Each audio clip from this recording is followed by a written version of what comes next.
Okay, so we talk about this religiosity going insane in Pakistan. We have obviously covered that time and time again. There are issues not so long ago, about 2 months ago, we share this news story of Priyantha Kumara? the Priyantha Kumara, and obviously on the left you can see Mashal Khan. He was killed by a mob on 13th of April 2017. Later on, the court determined that he hadn't committed any blasphemy. Priyantha Kumara, he was burnt and he was brutally killed by a mob. That was in December, 7th or 4th of December, something like that. Nearly 2 months and 10 days ago. Another incident has now just happened, and that is of what we've heard, and on my Twitter you can see the actual video is obviously too violent. This guy was arrested by the police under the charge of blasphemy, that he had burned some pages of the Quran. But then, as usual, in this little rural town called Mia Chinnu in Khanewal district in Punjab, Pakistan, a mob surrounded the police station. And this is not some advanced police station, as you might imagine. Those living in Western countries, these are just basically walls and, just a little... It's basically some brick and mortar and pretty much lawlessness behind. Yeah, you could basically ram it down with your Hilux, with a bull bar. So the police said the mob demanded that release this guy. We want to take matters into our own hands, and we're going to punish them. And the police basically let him walk out. Sorry for the lack of a better term, as we know what that walking out meant. So this is not something unique, because police was aware of this. So just November last year, this police station was also burnt down by an angry mob of hundreds, if not thousands of people, because that police station had refused to hand over a blasphemer, and they burnt down the whole police station. So this happened in a northern province called Khyber Pakhtunkhwa. As you can see this video here, they burnt down the whole police station, and some police officers were killed, and then some cavalry was sent later on. But I think we don't know what happened to the blasphemer anyway. But the police station was burnt down. So that was the reason why this time the police said that, okay, we're going to let him walk out of it. And they did let him walk out. And as a result, he was stoned to death. He was grabbed. He was beaten up. Actually... So the authorities and the police are fully complicit, because they know exactly what's going to happen to that man when he steps out.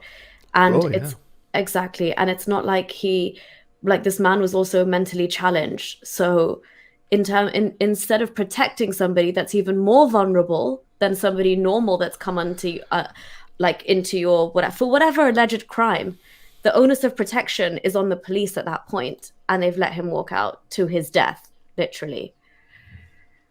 Yeah, absolutely. And no duty of care whatsoever. No, not at all. And as I said, because they were scared of what had happened previously with that police station that I showed you in Khyber Pakhtunkhwa, that's the reason why they said, well, it's probably not worth dying over a blasphemer. Let him just walk out of it. And then this photo I'm going to show you, it's a bit distressful, but this is him. And they killed him. There's a very violent video available as well on my Twitter. You can go and see. There's multiple videos, and that's literally what happened. He was grabbed, pulled out of the police station. As soon as he came out of the police station, they grabbed him, threw heavy rocks and bricks on him. He fell down straight away, and I think he probably would have died immediately. And then they tied him to a tree where you can see his bloody corpse. I don't know when this photo was taken. So this photo was taken before he was handed over to the police, when he was hung to a tree, and then he was handed over to the police. The details are a bit sketchy, but I've seen the actual video. He walks out of the police station. They grab him instantly. They start throwing rocks and bricks and stones at him, and he's immediately killed. He's all bloodied, and then he's strung up to a tree, and he was dead. So, as lip service, and I think Horace, it's you saw the people around, like in the mob, just videoing casually. If they're like, this is such a triumph, literally like taking selfies, videoing him. Imagine how overpowered. Like, I hope death was immediate because he was pushed to the ground in a set. They were waiting, ready. There was not even a distance between the police station and the mob. Vigilantes like waiting. This is an old clip from 2 months ago. This was a mob that killed Priyantha Kumara, and then he was torched alive. But in the wake of his death, look what Imran Khan had to say. That was his body. Look what Imran Khan had to say immediately afterwards. And I think he made a good point, Amin Nawabi, that Pakistanis or Imran Khan, they talk. They value Pakistani life less than that of a foreigner. They were more concerned about protecting their international reputation, and they were crying and making emotional messages, giving emotional messages to Priyantha Kumara's widow and his family. And there was this speech given by the Prime Minister. Look what he had to say.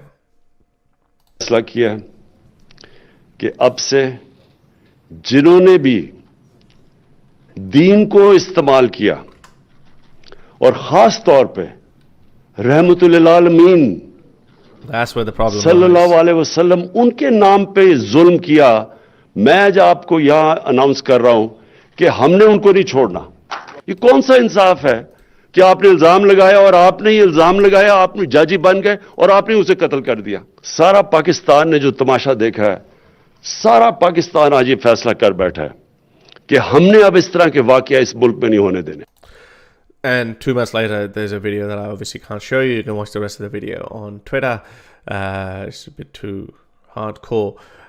So looks like all this whole mob, the one that just killed this guy, it looks like they missed the memo, that we have decided that we're never going to let it happen. And again, as usual, he issued a tweet.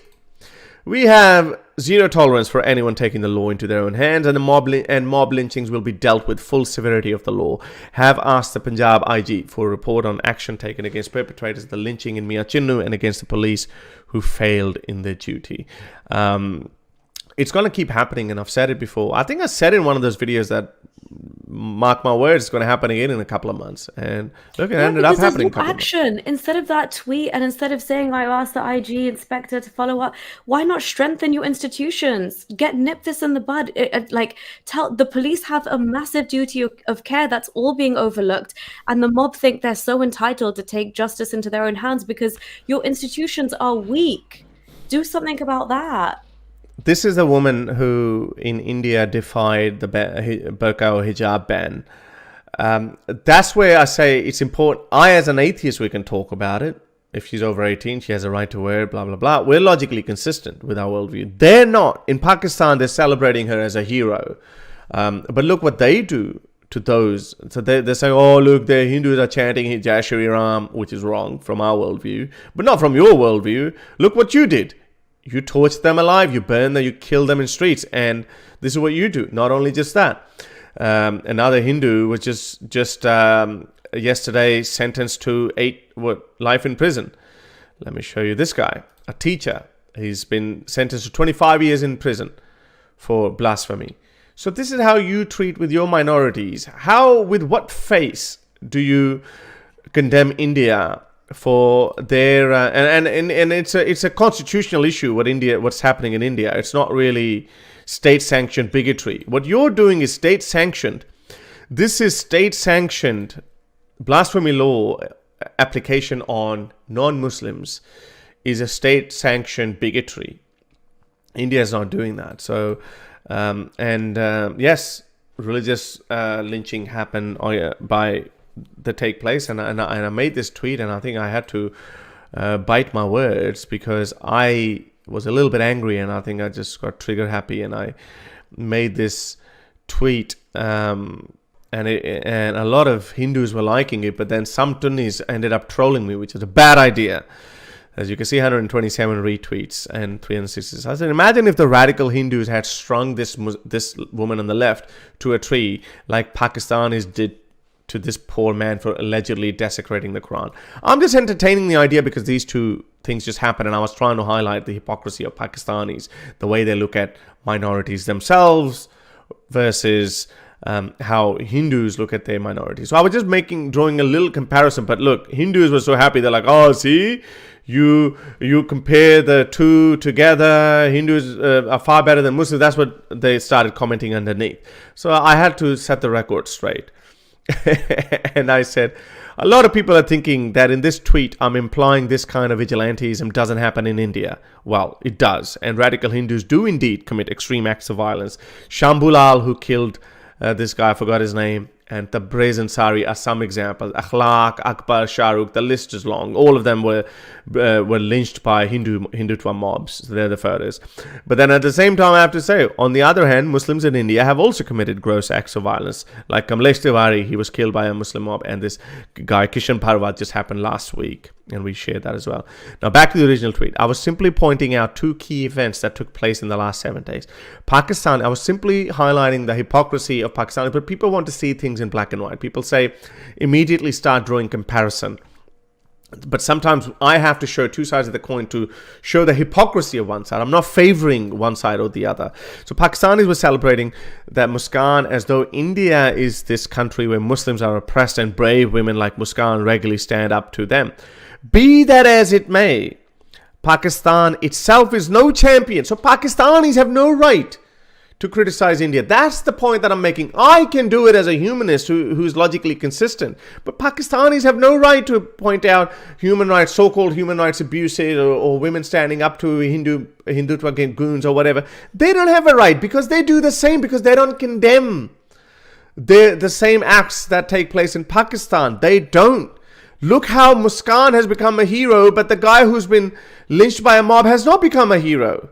He has not. So anyway, I've always maintained that in Pakistan, religious intolerance has been a problem since the 80s, and India has been fast catching up since 2014. Hindus are becoming more radical and violent. They call it reactionary as though it makes it okay. So that was the whole point. But anyway, that's another sad incident of a mentally challenged person. Apparently, that's what they're saying, that he burnt the Quran and he paid the heavy price. If he was in any civilized country, he would have had medical attention given to him, not the end that he ended up meeting. And Harish, just look at the state of Pakistan. Apparently, this is a McDonald's in Karachi, and look what they've done. Have you seen what they've done to they've actually put like part of the Quran on top, so nothing. They put the Shahada there. Yeah. So it's all safe. Nobody will try and burn it down, or that's how. Yeah, that's the logic behind it. That makes sense, because whenever an anti-Western sentiment is invoked for whatever reason, then the first target is McDonald's and KFC, even though they're owned by. This is what they've had to resort to ensure their safety. Yeah, they said that, okay, you know what, we're gonna put it down. We're gonna write La ilaha illallah Muhammad Rasulullah, so Muslims don't attack it. Yeah, if anyone dares burn that, if that gets torched, if that gets burnt up, you are done for. That's it. Well done. That's clever. Well done. Okay. If you like these videos and want to support me in my activism, then you can support me on Patreon or PayPal. Stay free, everyone.